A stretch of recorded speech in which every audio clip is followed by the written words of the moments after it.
So for today ay quick beach trip lang tayo. Yeah, beach. Yung ba yun? Quick beach trip ba tayo?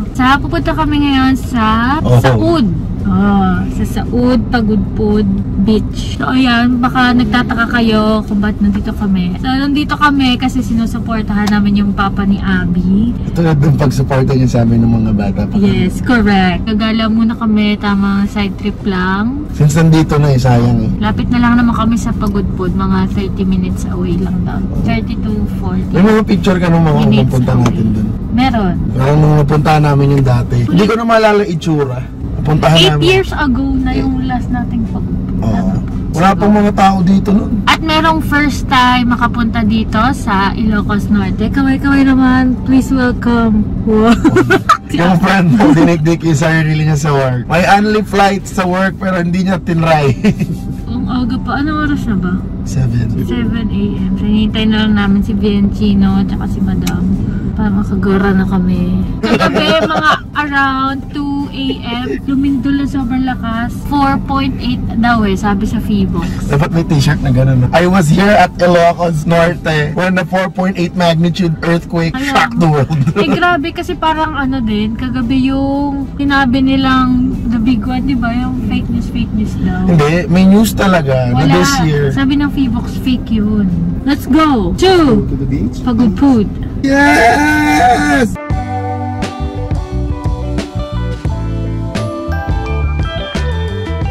Okay, magbe-breakfast muna kami dito kay Baby Rice in a Box. Let's go, Bruno.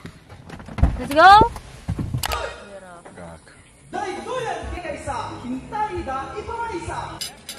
Ang aming podang ang tapang ng luya. Ang tapang ng luya.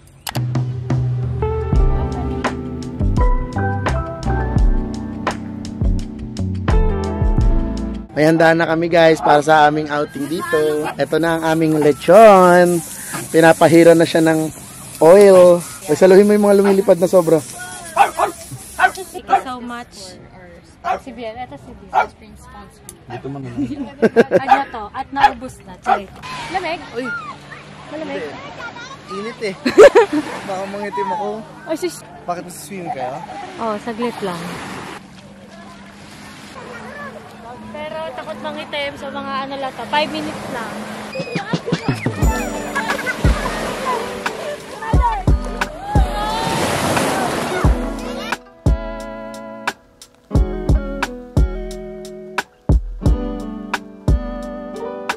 Bakit ka nandito?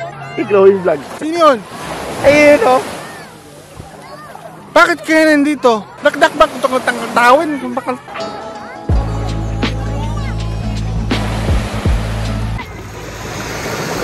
Ayaw kasi talaga si Bruno ng tubig. So takot na takot siya dito. Ayaw niya talaga.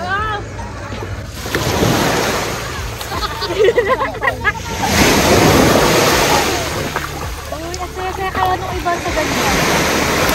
Nahihila pa ako. Guys, nahihila pa ako.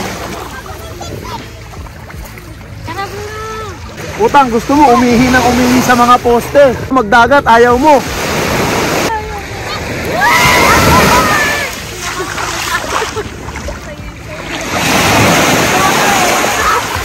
Wow! Guys, please welcome the latest invention, washing machine.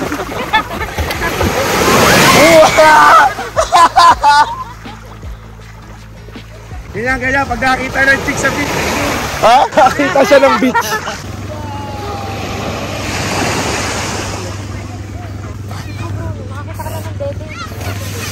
Nakakita lang ng? Sabi niya, ikaw ba naman may 8 suso ka. Lahat palawlaw. Sana lang masaya siya. Mukha naman. Mukhang hindi. Okay, yun lang. Very quick. Very quick. It's a 24 hours in Ilocos. 24 hours in Ilocos. This is what it's like. Saglitan lang, mabilisan lang, walang ano-ano. Wala nang banlaw-banlaw. Nilublob lang namin sarili namin sa dagat. Then, ayun, alis na ulit kami. Magla-lunch na kami. Let's go. Wow, pangiti-ngiti lang.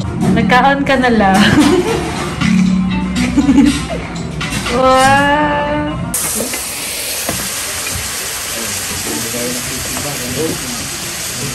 Bawas lang ako para magdagdag ulit. Wow, mangoes! Wow! Wow, nabili ko yan sa TikTok shop. Ang dami, dried mangoes. Hindi? Mango.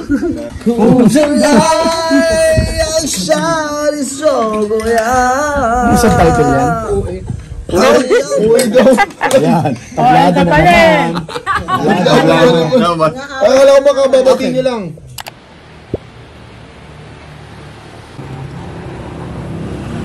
Okay, from Pagod Food. Ba't na tayo nandito napunta? Sa vegan na kami. Ito, first time din ni JM makapunta dito sa Calle Crisologo. So, sa side trip na naman kami dito. Lalakad lang na mabilis. Tapos, uwi na. Pauwi na kami ng Manila pero mukhang marami kaming magiging side trip. Para akong bata. Ngayong gabi. It's my first time. Time check, 10:30 PM. Tingnan nyo naman. Dati nung nag-Ilocos trip kami ni Chloe, tapos vegan yung isang kasi first stop namin ay LU, sumunod ay vegan. Sinira namin yung budget namin for the rest of the trip para lang makapag-accommodation dito sa mismo Calle Crisologo. Grabe talaga. Grabe, hindi kami rin yung natakot. Oo. Kasi luma yung building. Saya.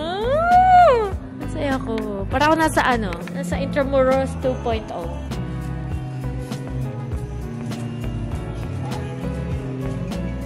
So guys, nandito tayo sa isang oldest city, nandito rin tayo sa oldest Starbucks. Idol. Si Dudut pala ito. Pwede ba pa-picture? Sa mga lumang panahon, sinasabi ko sa inyo kanina, ito yun, pinako nakadungaw dati. Hanapin ko yung picture nun, kung saan talaga. Pero parang ito yun eh. Yung mga panahon na wala pang mga TikToker. Hindi kasi ngayon TikTok ka na maghanap ng recommendations. Oo, totoo. Katulad nung lechon sa Quiapo, lechon sa Carriedo. Lahat na. Ang pinagbabasihan namin ng mga travel dati ay yung mga vlog. Vlog ni si Coles Vidal. Si Mark Roa. Yeah. Yan. Isa yan sa pinaka standards talaga. In fairness naman dito sa vegan, may mga open pa, sa vegan, sa Calle Crisologo. Parang may mga 24 hours na kainan na bukas. Tapos may bar doon sa unahan kanina. May Starbucks nga eh. May Starbucks na ba nun noon? Wala pa. Wala. Dito yun. Tama ba? Di ba? Ito yun. Ito yung dati namin pinag-stayan ni Chloe. Tapos ayun yung picture namin dalawa. Ayun yung picture namin dalawa ni Chloe. Diyan yun yung may nakasilip ka. Saka nakadungaw dyan. Diyan yun. Saka nakadungaw pa. Nakadungaw dyan. Time na yun, dito kami nagkakilala ni Chloe. Umakit ako ng ligaw sa kanya. Diyan siya. Tapos sinaharana ko siya rin sa dalawa. Ano kinakanta mo? Multo. Like joke. Meron na ba nun?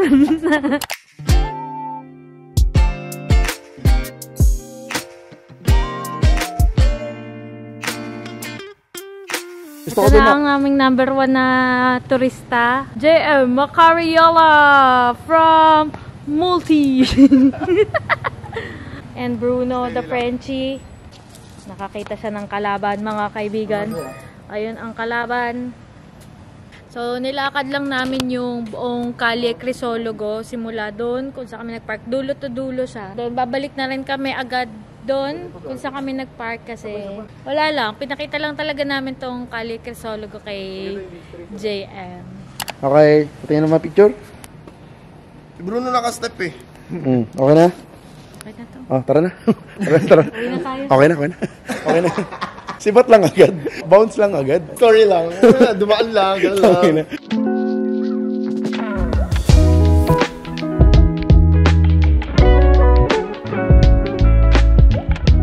Okay, tapos na kami. Thank you, Calle Crisologo. Uwi na po kami.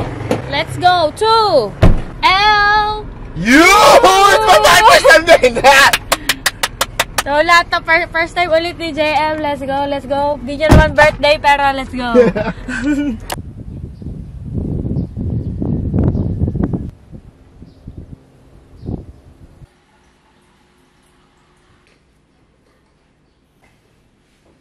Okay, update lang. So, nakapag-stay kami kagabi dito sa Sea Break, La Union. Thank you so much kay Miss Angela, yung owner po ng Sea Break. At kapag reply po kayo sa amin kahit last minute na, ayan, thank you so much. Sobrang Kahit madaling araw na kami dumating. Oo, sobrang late na kasi namin. Di ba dumaan kaming Cali Crisologo. Nakarating kami La Union, 1 na. Napagbigyan pa rin kami dito. Ayan. Aalis na ulit kami. Pauwi na kaming Manila actually. Pero feeling ko may mga dadaanan pa kaming kung ano. Hapon pa. Mga hapon pa siguro talaga kung on the way pa uwi. So, ayan. Thank you so much again, Miss Angela. Ano masasabi mo? I miss vegan. Wow! Bakit vegan? Nasa La Union na tayo. Yung pala pinag-stay namin loft, ayan, kung mga naghahanap dyan, group of friends, family, pwede po kayo magstay dito. Check nyo yung Sea Break La Union. Mura to. Meron din silang beach access dito, actually. Backnotan to Backnotan La Union. Ayan, may kama dun sa taas, may 2 sofa bed dito, pwede kayong magluto. Ayan. So, check nyo. Let's go!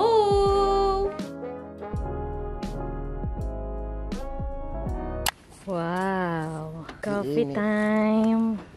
Buhat yan kasi init. Okay. Wow! Mysterious. Sino? Hindi naman ginagawa eh.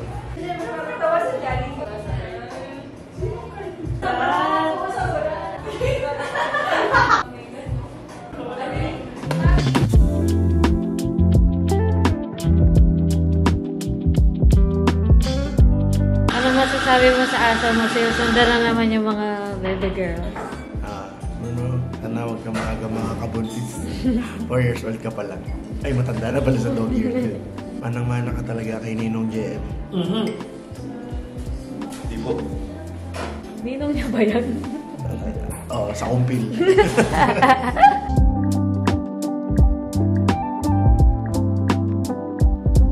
Marunong ko ba kayo niyan?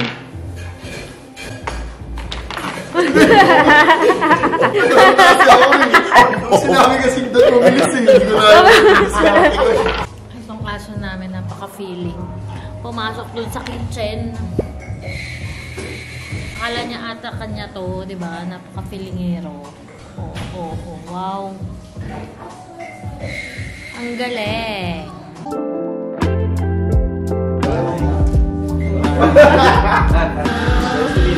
Ano galing? Hi guys. Hello. Hi! Pala niya. Babae lumalapit sa kanya ganyan siya. Ano kay JM? Lunchtime. Ay, tuma. Lunchtime. Ay. Wow, Bruno. Kung saan na nakarating tong aso na to. Para tong vlog ni Bruno. Puro siya lang yung pinapakita.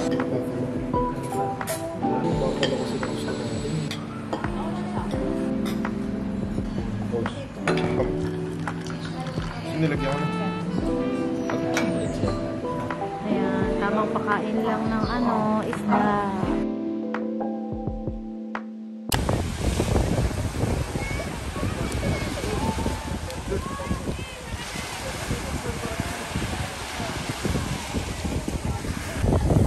Grabe ng adventure nitong aso na to. Mali ka. Mali ka, Bruno. Ah? Kanina yung sunset, wala na ngayon. Nakatalikod. Nakatalikod ka nung sunset. Ito na yan. Wala na pala.